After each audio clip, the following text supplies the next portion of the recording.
Assalamualaikum warahmatullahi wabarakatuh.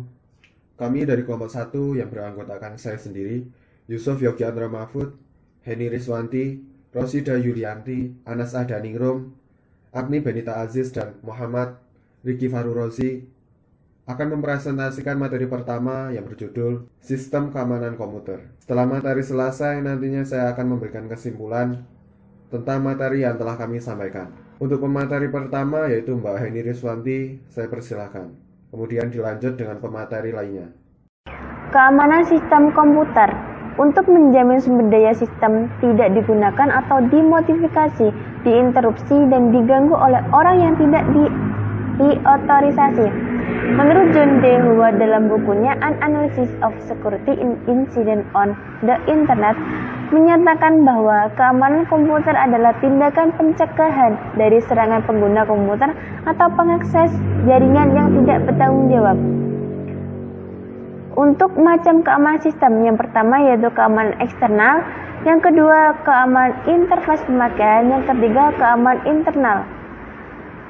Masalah penting keamanan yaitu yang pertama kehilangan data, yang kedua penyusup atau intruder yang disebabkan karena bencana, yang kedua kesalahan perangkat keras dan perangkat lunak. Untuk penyusup ada penyusup pasif dan penyusup. Selanjutnya adalah aspek kebutuhan keamanan sistem komputer. Yang pertama yaitu kerahasiaan atau sekresi. Di antaranya privasi, keterjaminan bahwa informasi di sistem komputer hanya dapat diakses oleh pihak-pihak yang terotorisasi, dan modifikasi tetap menjaga konsistensi dan keutuhan data di sistem. Yang kedua yaitu integritas atau integrity, keterjaminan bahwa sumber daya sistem komputer hanya dapat dimodifikasi oleh pihak-pihak yang terotorisasi. Yang ketiga yaitu ketersediaan atau availability, keterjaminan bahwa sumber daya sistem komputer tersedia bagi pihak-pihak yang diotorisasi saat diperlukan. Selanjutnya yaitu tipe ancaman.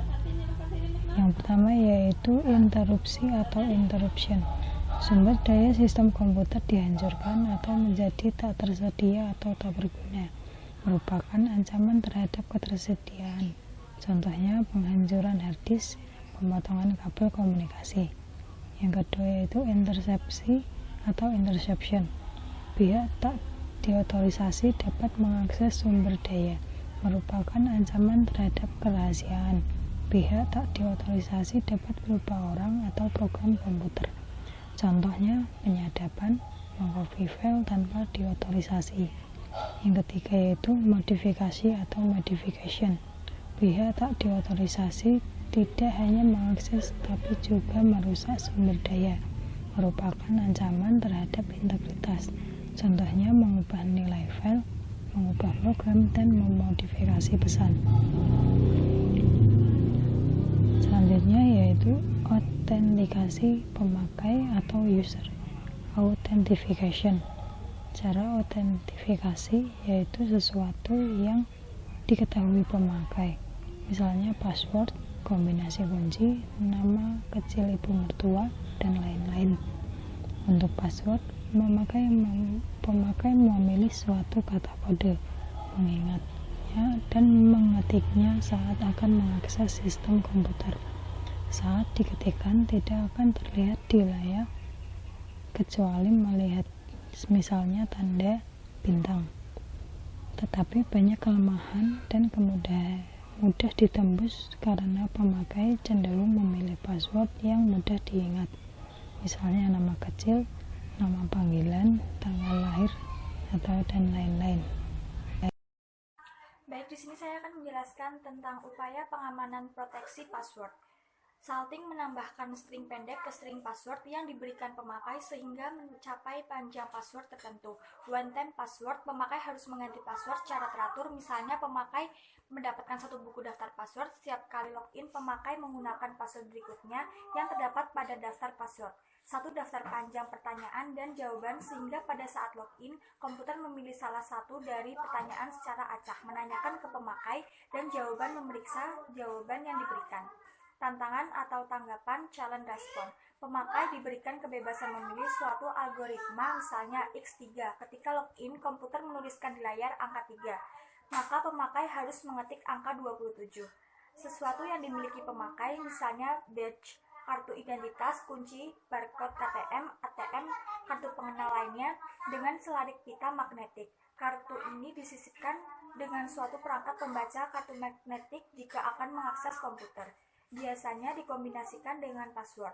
Sesuatu mengenai atau merupakan ciri pemakai yang disebut biometrik, misalnya sidik jari, sidik suara, foto, tanda tangan, dan lain-lain. Pada tanda tangan, bukan membandingkan bentuk tanda tangannya, karena mudah ditiru. Tetapi, gerakan atau arah dan tekanan pena saat menulis sulit ditiru. Untuk memperkecil peluang penembusan keamanan sistem komputer harus diberikan pembatasan. Seperti pembatasan login, misalnya pada terminal tertentu, pada waktu dan hari tertentu. Pembatasan dengan callback, yaitu login dapat dilakukan oleh siapapun bila telah sukses. Sistem memutuskan koneksi dan memanggil ke nomor telepon yang disepakati. Penyusup tidak dapat menghubungi lewat sembarang saluran telepon, tapi hanya pada saluran telepon tertentu. Pembatasan jumlah usaha login, misalnya dibatasi sampai 3 kali dan segera dikunci dan diberitahukan ke administrator. Demikian presentasi dari saya. Baik, selanjutnya adalah ancaman sistem keamanan komputer. Di sistem keamanan komputer ini mempunyai beberapa ancaman. Yang pertama yaitu virus. Virus adalah suatu program yang dapat berkembang dengan menggandakan dirinya. Melalui mekanisme penggandaan diri ini, mekanisme virus digunakan untuk berbagai jenis keamanan sistem komputer seperti menampilkan suatu pesan tertentu, merusak file sistem, mencuri data, hingga mengendalikan komputer pengguna. Virus dapat menggandakan dirinya melalui email, file dokumen, dan file aplikasi. Selanjutnya yaitu email virus. Tipe virus yang disisipkan di attachment email. Jika attachment dibuka, maka akan menginfeksi komputer. Virus tersebut akan mendata daftar alamat akun email pengguna. Secara otomatis, virus akan mengcopy dirinya dan mengirim email ke daftar akun email. Umumnya akan mengirim mass email memenuhi trafik jaringan.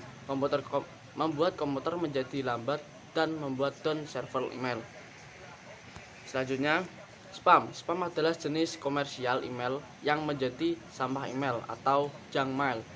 Para spammer dapat mengirim jutaan email via internet dengan kepentingan promosi produk atau info tertentu. Efeknya sangat mengganggu kenyamanan email pengguna dan berpotensi juga membawa virus, worm, atau trojan. Selanjutnya, Trojan horse. Trojan adalah suatu program tersembunyi dalam suatu aplikasi tertentu. Umumnya disembunyikan pada aplikasi tertentu seperti games, software, update program, dan sebagainya. Jika aktif, maka program tersebut umumnya akan mengirim paket data via jalur internet ke server atau situs tertentu, atau mencuri data komputer via jalur internet, data komputer Anda, dan mengirimkannya ke situs tertentu.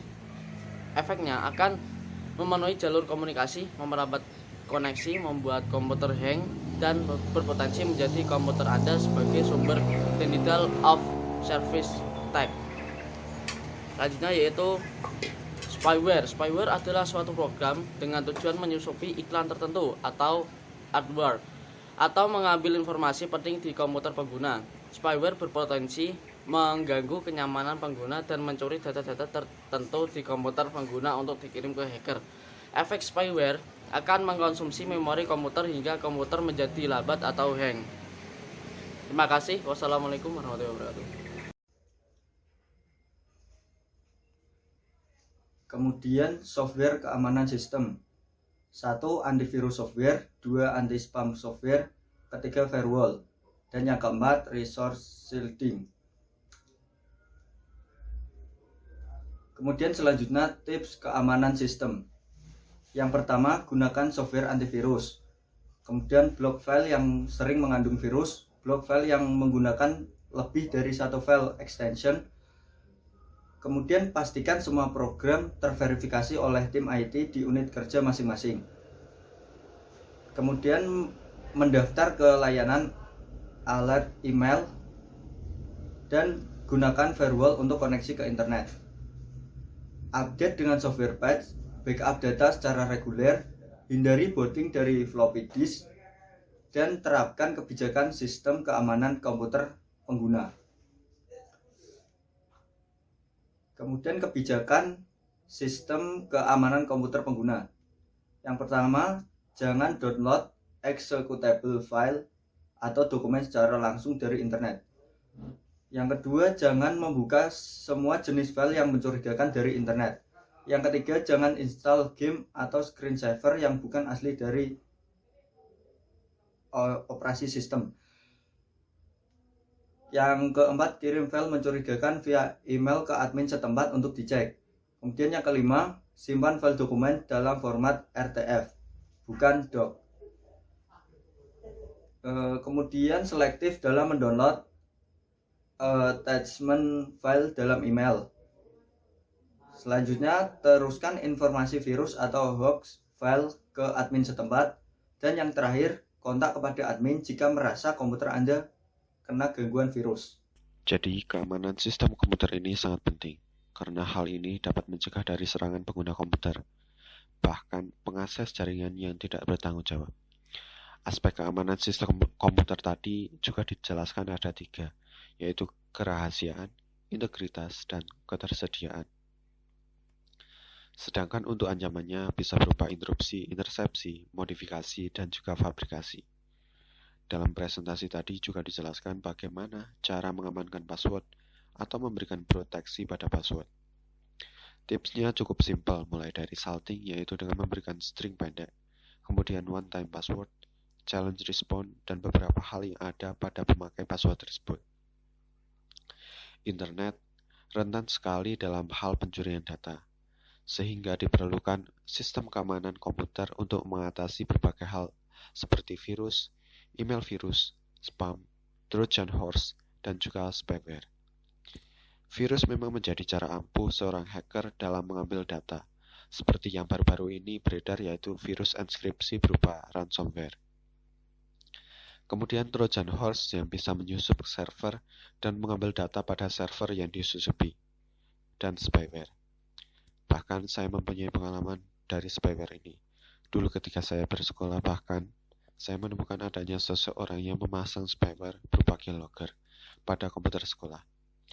Bayangkan jika seseorang itu memakai PC tersebut atau orang lain, maka semua data yang dia ketik, bahkan passwordnya, akan tersimpan dan dapat terlihat secara jelas pada histori keylogger. Yang bahkan ini mungkin bisa berkembang dengan data tersebut bisa dikirim ke email pembuat atau ke website pembuat. Itulah beberapa rangkuman materi kami tentang keamanan sistem komputer. Jika ada salah kata atau tutur kata yang kurang berkenan, saya selaku moderator mewakili kelompok 1. Mohon maaf dan terima kasih.